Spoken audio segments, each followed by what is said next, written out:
அனைத்து நண்பர்களுக்கும் வணக்கம். உங்கள் ஆஸ்ட்ரோ பழனிசுவாமிகள் பேசுகிறேன். இந்த காணொளியில ரிஷபம் ராசிக்கு 2025 செப்டம்பர் மாத பலன்களை பொது பலனாக பார்க்கலாம். இது ஒரு கைடன்ஸ்க்கான பதிவு மட்டுமே. இப்போ இந்த ரிஷப ராசிக்கு பாத்தீங்கன்னாக்க ஒரு உறவால் அல்லது ஒரு நபரால் மன வருத்தம் ஏற்படக்கூடிய மாதமாக இந்த செப்டம்பர் மாதம் இருக்கும். இது எதை வச்சு சொல்றேன் அப்படின்னாக்க, 7ஆம் அதிபதியாக வரக்கூடிய செவ்வாய் 5ஆம் பாவகத்துல செப்டம்பர் 13ஆம் தேதி வரல இருக்கிறாரு. அதற்கு சனி பார்வை இருக்கு. ஏற்கனவே நம்ம அந்த செவ்வாய் பயிற்சி பலன்களை சொல்லியிருப்போம். அதாவது ஒரு உறவுகள் கூட வரும், புதிய உறவுகள் கூட வரும், எதிர்ப்பாளினுடைய அப்ரோச்சஸ் கூட சில பேருக்கெல்லாம் ஏற்படும். இளைய தலைமுறையாக இருந்தீங்கன்னாக காதல் கூட வரும் அப்படின்ட்டு. அந்த வரக்கூடிய காதல் அல்லது எதிர்ப்பாளினுடைய சப்போர்ட்டால உங்களுக்கு சில பேரால் ஒரு மன வருத்தங்கள், சில பேரால் விமர்சிக்கப்படக்கூடிய சூழ்நிலையும் இருக்கும் அப்படின்றத ஏற்கனவே சொல்லியிருந்தேன். அதே தான் இந்த பதிவுலையும் சொல்றேன் நானு.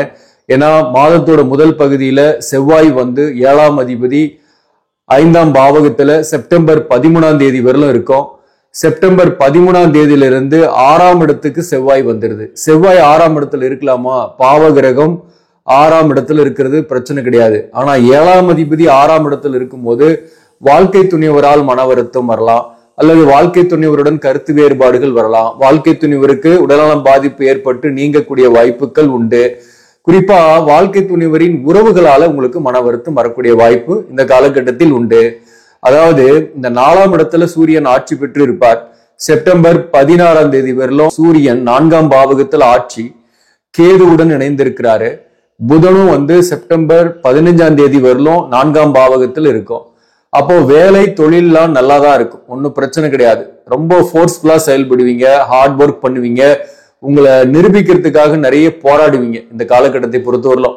அதாவது ரிஷபராசிக்கு இப்போ கடந்த காலமா தான் இந்த சனி 11ஆம் பாவகத்துக்கு வந்த பின்னாடிதான் தொழில் செய்யக்கூடியவர்களுக்கு, குறிப்பா சிறு தொழில் செய்யறவங்க, அவங்களுக்கெல்லாம் கொஞ்சம் வருமானத்தை பார்க்க முடியுது. கடனுடைய அழுத்தம் கொஞ்சம் இல்லாம இருக்கீங்க, அல்லது கடனை திருப்பி செலுத்தக்கூடிய அளவுக்காவது இந்த நிலைமை போயிட்டு இருக்கு. வருமானம்ன்றது கடந்த ஆண்டுகள்ல ரொம்ப பாதிக்கப்பட்டிருப்பீங்க. என்னதான் ஒர்க் பண்ணியும் வருமானம் இல்லாம இருந்திருக்கும். தொழில் செய்யக்கூடியவர்களுக்கு, வேலை செய்யக்கூடியவர்களை பொறுத்தவரையிலும் உங்களுக்கு ஊதிய உயர்வோ அல்லது பதவி உயர்வோ கிடைச்சிருக்கணும் சில பேருக்கு, அல்லது ஒரு இடமாற்றமாவது ஏற்பட்டிருக்கும். பிரைவேட்ல இருந்தீங்கன்னா கூட ஒரு நிறுவனத்தை விட்டு இன்னொரு நிறுவனத்திற்கு நீங்க மாறி இருப்பீங்க. அந்த மாற்றம் என்பது உங்களுக்கு ஓரளவுக்கு பரவாயில்ல, பெட்டராகவே ஃபீல் பண்ணியிருப்பீங்க. அதாவது உங்களுக்கு ஒரு ஜாப் சேஞ்சஸ் ஆயிருக்கும், ஒரு பதவி உயர்வு அல்லது டிபார்ட்மெண்ட் சேஞ்சஸ் ஆயிருக்கலாம் சில பேருக்கு. சில பேர் கம்பெனி விட்டு வேற கம்பெனிக்கு மாறி இருக்கலாம். அரசு பணியில இருப்பவர்களுக்கு ஒரு கொஞ்சம் ரொம்ப தூரத்துல வேலை பார்த்ததை விட கொஞ்சம் பரவாயில்ல, கொஞ்சம் பக்கத்துல உங்களுக்கு கிடைச்சிருக்கும். அதெல்லாம் பாசிட்டிவான விஷயம் தான். இப்ப இந்த மாதத்தை பொறுத்தவரையிலும் வேலையில ஹார்ட் ஒர்க் பண்ணி உங்களை நிரூபிப்பீங்க. அதே சமயத்துல வேலை பார்க்கக்கூடிய இடத்துல சக பணியாளர்களால உங்களுக்கு விமர்சிக்கப்படுறது அல்லது சக பணியாளர்களால சில மன வருத்தங்கள் ஏற்படக்கூடிய வாய்ப்பு உண்டு.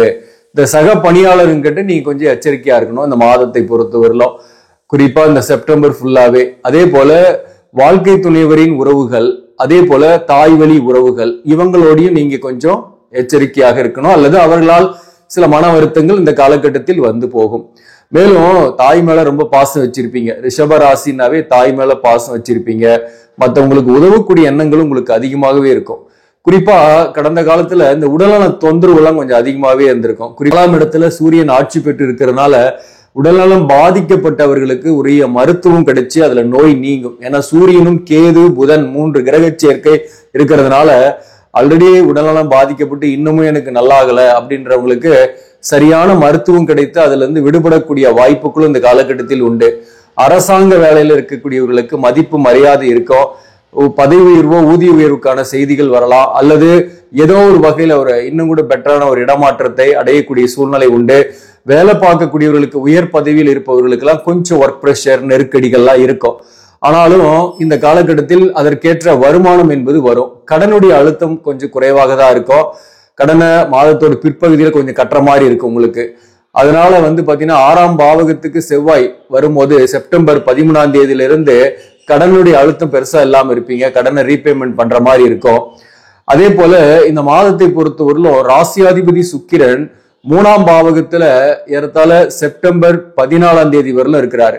இந்த 3ஆம் இடத்துல இருக்கும்போது சுறுசுறுப்பா செயல்படுவீங்க, சிறு தூர பயணங்கள் நிறைய போயிட்டு வருவீங்க. இப்போ குடும்ப வாழ்க்கை எப்படி இருக்கும் அப்படின்னாக்க, குடும்ப வாழ்க்கையை பொறுத்தவரையிலும் கணவன் மனைவி உறவு நிலையில கொஞ்சம் விட்டு கொடுத்து போகக்கூடிய சூழ்நிலையில தான் இருக்கும். சரியான தாம்பத்தியம் இல்லாம இருக்கும். பட் மாதத்தோட பிற்பகுதியிலையும் பாத்தீங்கன்னாக்க வாழ்க்கை துணைவர் மேல நீங்க கொஞ்சம் டேக் கேர் எடுக்கிற மாதிரியான சூழ்நிலைகள் இருக்கும். மேலும் சில பேருக்குலாம் இந்த திருமணம் தடைகள்லாம் மாதத்தோட பிற்பகுதியிலிருந்து நீங்கும். திருமணத்திற்காக வரன் பாக்குறீங்கன்னாக்க வரன்கள் அமையக்கூடிய வாய்ப்பு உண்டு. இந்த சூரியனை பொறுத்தவரையிலும் செப்டம்பர் 16ஆம் தேதி 5ஆம் பாவகத்திலையும், அதே போல செப்டம்பர் 15ஆம் தேதி புதன் 5ஆம் பாவகத்துக்கும் பயிற்சி ஆயிடும். புதன் 5ஆம் பாவகத்தில் இருக்கிறது நல்லது. ஏன்னா ஆட்சி உச்சம், 2 கூடியவன், எதிர்பார்த்த பணவரவு மாதத்தோட பிற்பகுதியில நல்லாவே இருக்கும். பினான்சியலா பெட்டரா ஃபீல் பண்ணக்கூடிய சூழ்நிலை. மாதத்தோட முதல் பகுதியில கொஞ்சம் நிறைய செலவாகும். அது குறிப்பா வீடு ஆல்ட்ரேஷன் அல்லது வீடு மாற்றம் அல்லது சில பேருக்கு வாகன மாற்றம், வாகனத்தை புதிதாக வாங்கக்கூடிய வாய்ப்பெல்லாம் மாதத்தோட முதல் பகுதியில ஏற்படும். ஆனா மாதத்தோட பிற்பகுதியில செலவுக்கு ஏற்ற வருமானம் உங்களுக்கு நல்லாவே இருக்கும். 5ஆம் இடத்துல சூரியன் இருக்கிறதுனால பிள்ளைகளுக்கு செலவு பண்ணக்கூடிய சூழ்நிலைகள் இந்த காலகட்டத்தில் ஏற்படும். பிள்ளைகளுக்கு சுப செலவுகள், பிள்ளைகளுக்கு திருமணம் போன்றவை பார்த்துட்டு இருக்கிறீங்கன்னா அது அமையக்கூடிய வாய்ப்புகள் உண்டு. புதிய வாய்ப்பு தேடுறீங்க அப்படின்னாக்க மாதத்தோட இறுதியிலிருந்து புதிய வாய்ப்பு உங்களுக்கு பெட்டராகவே கிடைக்கும். அதாவது இப்ப இருக்கிற வேலையில கொஞ்சம் நெருக்கடியா இருக்கு, வேற வேலை தேடலாமா அப்படின்னு சில பேர் மூவ் பண்றீங்கன்னாக்க மாதத்தோட பிற்பகுதியிலிருந்து, அதாவது செப்டம்பர் 15ஆம் தேதியிலிருந்து நீங்க மூவ் பண்றதுக்கான ஒரு நல்ல காலகட்டம். அதற்கான வாய்ப்புகளும் கிடைக்கும். புதிய நண்பர்கள் அறிமுகமாவாங்க. அவங்களால உங்களுக்கு புதிய வாய்ப்புகள் கிடைக்கக்கூடிய வாய்ப்புகளும் உண்டு. சில பேர் இந்த கூட்டு தொழில் செய்யக்கூடியவர்கள்லாம் பாத்தீங்கன்னாக்க கூட்டு தொழிலை விட்டுட்டு விலகக்கூடிய வாய்ப்பு, அல்லது கூட்டு தொழில் செய்யக்கூடியவர்கள் கூட்டாளிகளால் மன வருத்தம் அடைகிறது போன்றவையும் இந்த காலகட்டத்தில் ஏற்படும். மொத்தத்துல இந்த ரிஷப ராசிக்கு இந்த உறவுகள் சிக்கல் தான் கொஞ்சம் இருக்கும். இந்த சூரியன் ஆட்சி பெற்று 4ஆம் இடத்துல இருக்கிறதுனால ஒரு பக்கம் பாசிட்டிவ், இன்னொரு பக்கம் பாத்தீங்கன்னா உறவு சிக்கல். ஒரு சிக்கலை தீர்த்தீங்கன்னா இன்னொரு சிக்கல் வரும். இதுதான் மாதத்தோட முதல் பகுதி. பிள்ளைகளாலையும் ஒரு சிக்கல், மன வருத்தம் கொஞ்சம் போகும். பட் மாதத்தோட பிற்பகுதியில புதன் ஆட்சி உச்சம் பெறதுனால பிள்ளைகளும் உங்களுக்கு கொஞ்சம் சப்போர்ட் பண்ற மாதிரி இருக்கும். பிள்ளைகள் விஷயத்தில் இருந்து வந்த திருமண தடை, தொழில் தடை போன்றவை விலகக்கூடிய வாய்ப்பு மாதத்தோட பிற்பகுதியில இருக்கு. மேலும் இந்த சனியை பொறுத்தவரை 11ஆம் பாவகத்திலிருந்து வக்கரமானது என்ன அப்படின்னாக்க, வக்கரமானது நல்லதுதான். பணம் வரும், லாபங்கள் வரும். அது நம்ம ஏற்கனவே அந்த வக்கர பலன்கள் கூட சொல்லியிருப்பேன். அதனால என்னதான் செலவு வந்தாலும் சரி, நீங்க ஒரு கை பார்த்துடலான்ட்டு லாபங்கள் வரும். ஆனா ஈக்குவலா செலவுகளும் இந்த காலகட்டத்தில் ஏற்படும். 6ஆம் இடத்துல வரக்கூடிய செவ்வாய் மாதத்தோட பிற்பகுதியில 12ஆம் பாவகத்தை தன்வீட்டியே பாக்குறதுனால உங்களுக்கு என்ன பிரச்சனைனா, இந்த மாதத்தை பொறுத்தவரையிலும் தாம்பத்திய வாழ்க்கையில கொஞ்சம் கேப் இருக்கிறது, அல்லது மேரேஜ் லைஃப்ல கொஞ்சம் மிஸ் அண்டர்ஸ்டாண்டிங் இருந்துகிட்டு இருக்கிறது. அதே போல மேரேஜ் வாழ்க்கையில குறிப்பா வாழ்க்கை துணைவரின் உறவுகளோட மிஸ் அண்டர்ஸ்டாண்டிங்கோட இருக்கிறது, அல்லது அதனால ஒரு மன வருத்தம், சகோதர வழியில மன வருத்தம், அல்லது ஒர்க் பண்ற இடத்துல சக பணியாளர்களுடைய விமர்சனங்கள், இப்படிதான் ஏதாவது ஒண்ணு எல்லாமே வந்துடும் சொல்ல முடியாது. யாருக்காவது இது ஏதாவது ஒண்ணு நடக்கக்கூடிய வாய்ப்பும் உண்டு அப்படின்னு தான் சொல்றேன். மற்றபடி பாசிட்டிவான விஷயம் என்னன்னாக்க, மாதத்தோட இறுதியில இருந்து பணமும் ஈக்குவலா உங்களுக்கு கைக்கு வரும். பினான்சியலா நீங்க சமாளிக்கக்கூடிய மாதம். கடனுடைய அழுத்தம் பெருசா இல்லாம இருப்பீங்க. நோய் நீங்கும். மேலும் இந்த சனி 11ஆம் பாவகத்தில் இருந்து வக்ரம் பெற்று இந்த 5ஆம் இடத்தை பார்க்கும். மாதத்தோட பிற்பகுதியில நீங்க தந்தையின் உடல் நலத்துல கவனம் செலுத்தீங்க. ஏன்னா சூரியன் பெயர்ச்சிக்கு அப்புறம் சூரியன் 5ஆம் பாவகத்துல வந்துடும். 11ல சனி இருக்கிறதுனால தந்தையின் உடல் நலத்துல கவனம் செலுத்திக்கலாம். அல்லது தந்தையுடன் கருத்து வேறுபாடுகள் வரக்கூடிய வாய்ப்பும் சில பேருக்கு ஏற்படும். கொஞ்சம் மிஸ் அண்டர்ஸ்டாண்டிங் போகக்கூடிய வாய்ப்பு உண்டு. புத்திரபாக்கியம் முயற்சி பண்ணக்கூடியவர்களுக்கு புத்திரபாக்கியம் கொஞ்சம் தாமதமாகும். மருத்துவ செலவு எடுத்துக்கிற மாதிரி இருக்கும். அப்போ பாத்தீங்கன்னாக்க உங்க ஜாதகத்துல அந்த புத்திர சந்தான பாக்கியம் இருக்கு அப்படின்னாக்க, அதாவது ஒருத்தருடைய ஜாதகத்திலேயாவது கணவன் மனைவி 2 பேர் இருக்கிறீங்கன்னா ஒருத்தருடைய ஜாதகத்திலேயாவது புத்திர சந்தான பாக்கியம் இருக்குன்னாக்க புத்திர பாக்கியம் ஈஸியா கிடைச்சிரும். 2 பேருக்குமே அந்த புத்திர சந்தான பாக்கியம் இல்லைனாக்க அது பொது பலன்ல அதை சொல்லவே முடியாது. அதுக்கு கடவுளுடைய அருளும் கடவுளுடைய ஆசீர்வாதமும் இருந்தால் லேட்டா கிடைக்கும். அப்படி இல்லைன்னா கிடைக்காமையே கூட இருக்கும். தத்து புத்திர யோகம் இருக்கும். அப்படிப்பட்டவர்களுக்கு இந்த ராகுவை பொறுத்தவரை ராசிக்கு 10ஆம் இடத்துலையும் கேது 4ஆம் இடத்துலையும் இருக்கிறாரு. இதுவுமே பாத்தீங்கன்னாக்க ஒரு வேலை விட்டா இன்னொரு வேலை கிடைக்கும். அலைச்சல்கள், பயணங்கள் இருக்கும். வேலை விஷயமாக வேலையில ஆதாயம் இருந்தாலும் கடுமையா ஒர்க் பண்ற மாதிரி இருக்கும். மேலும் உங்களுக்கு இந்த காலகட்டத்தை பொறுத்தவரை குருவை பொறுத்தவரை 2ஆம் பாவகத்தில் இருக்கு. குரு 8 குடியவன், 2ஆம் இடத்துல இருந்து 8ஆம் இடத்தை பாக்குறதுனால திடீர் தனவரவு வரும் அப்படின்னு கூட குரு பெயர்ச்சி பலன்கள்ல சொல்லியிருப்பேன். பொதுவாகவே கோச்சாரத்துல குரு 2ஆம் இடத்துல இருக்கிறது நல்லதுதான், அதனால பிரச்சனை கிடையாது.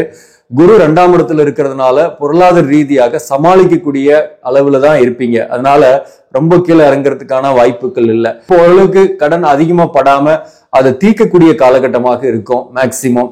அதே போல வேலையிலையும் கொஞ்சம் ஒர்க் ப்ரெஷர் டென்ஷன் இருந்தாலும் அதற்குரிய ரெகக்னிஷன், அதற்குரிய பண வருமானமாவது கிடைக்கக்கூடிய காலகட்டம் தான் இது. அதனால பெரிய அளவுக்கு பாதிப்புன்றது கிடையாது. இந்த கடன் வாங்கியாவது வீடு சொத்து வாங்கக்கூடிய வாய்ப்பும் உங்களுக்கு இந்த சூரியன் ஆட்சி பெறக்கூடிய காலகட்டத்துல உண்டு. அதாவது மாதத்தோட முதல் பகுதி பிற்பகுதியிலலாம் கூட அதற்கான வாய்ப்பு சில பேருக்கெல்லாம் உண்டு. படிக்கக்கூடிய மாணவர்கள் எப்படி படிப்பாங்க அப்படின்னாக்க நல்லாவே படிப்பாங்க. ஆரம்ப கல்வி படிக்கக்கூடிய மாணவர்களுக்கு கல்வியில தடைகள் இல்லாம படிப்பாங்க. உயர்கல்வி படிக்கக்கூடிய மாணவர்களை பொறுத்தவரையிலும் அதாவது மாதத்தோட இறுதியில நீங்க விரும்பிய இன்ஸ்டிடியூஷன்ல விரும்பிய கோர்ஸ் சேரத்துக்கான வாய்ப்புகள் வரும். இன்னுமே சேரலன்றவங்களுக்கு மாதத்தோட இறுதியில முயற்சி பண்ணுங்க, கண்டிப்பா கிடைக்கும். அந்த வகையில சிறப்பு தான். என்னன்னா திருமண வாழ்க்கை உறவுகள் வகையில தான் சில சிக்கல்கள் சில மன வருத்தங்கள் தொடரும். அதுதான் இந்த காலகட்டத்தில் இருந்துகிட்டு இருக்கும். கொஞ்சம் டிஸ்டன்ஸை மெயின்டைன் பண்ணீங்கன்னாக அவங்களால பெருசா பாதிக்கப்பட மாட்டீங்க.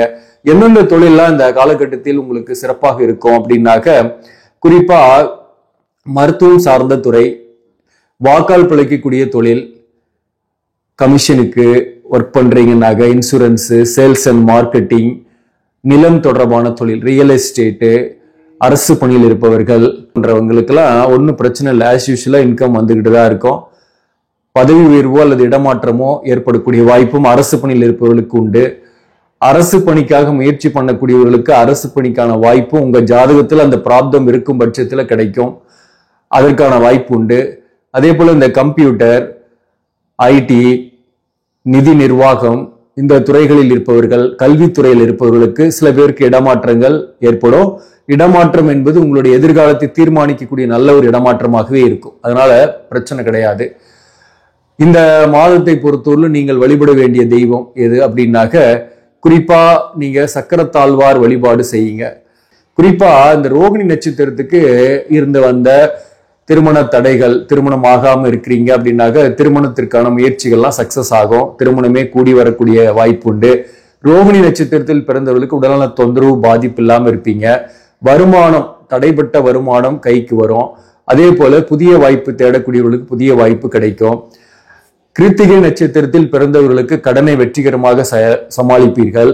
கிருத்திகை நட்சத்திரத்தில் பிறந்தவர்களுக்கு கணவன் மனைவி உறவு நிலையில கொஞ்சம் டேக் கேர் எடுக்கணும். அதாவது வாழ்க்கை துணைவருக்கு ஹெல்த் இஷ்யூஸ் வந்து போகும், அல்லது வாழ்க்கை துணைவரால் கொஞ்சம் மன வருத்தம் அடையக்கூடிய வாய்ப்பு உண்டு. மேலும் மிருகசீரிஷம் நட்சத்திரத்தில் பிறந்தவர்களுக்கு வேலையில புதிய வாய்ப்பெல்லாம் கிடைக்கும். தொழில பெட்டராகவே இருப்பீங்க. மேலும் உங்களுக்கு பொறுத்தவரை கடனுடைய அழுத்தம் இல்லாம இருப்பீங்க. கடனை திருப்பி கட்டக்கூடிய வாய்ப்புகள் சில பேருக்கு ஏற்படும். சில பேரால் குறிப்பா வாழ்க்கை துணைவரால் ஒர்க் பண்ற இடத்துல அல்லது வாழ்க்கை துணைவர் விட்டு பிரிந்து இருக்கிறது, வாழ்க்கை துணைவரால் மன வருத்தம், தாம்பத்திய வாழ்க்கையில மகிழ்ச்சி இல்லாத சூழ்நிலை எல்லாம் குறிப்பா இந்த மிருகசீரிஷம் நட்சத்திரத்தில் பிறந்தவர்களுக்கு ஏற்படக்கூடிய வாய்ப்பு உண்டு. இந்த ரோகிணி நட்சத்திரத்தில் பிறந்தவர்களுமே குடும்ப வாழ்க்கையில கொஞ்சம் மிஸ் அண்டர்ஸ்டாண்டிங் எல்லாம் வந்து போகும், மன வருத்தங்கள் எல்லாம் இருக்கும். கொஞ்சம் விட்டு கொடுத்து போறது இந்த நேரத்துல கெட்டிக்காரத்தனம். ஆக நண்பர்களே, இந்த பதிவு உங்களுக்கு பிடிச்சிருந்தாக லைக் பண்ணுங்க, இதை மற்றவர்களுக்கும் ஷேர் பண்ணுங்க. இன்னும் நம்ம சேனலை சப்ஸ்கிரைப் பண்ணாம பாக்குறவங்க சப்ஸ்கிரைப் பண்ணி கண்டினியூ பண்ணுங்க. இதன் மூலம் உங்களுக்கு ஒரு சரியான ஜோதிட தகவல்களும் ஆன்மீக தகவல்களும் கிடைக்கும். நன்றி, வணக்கம்.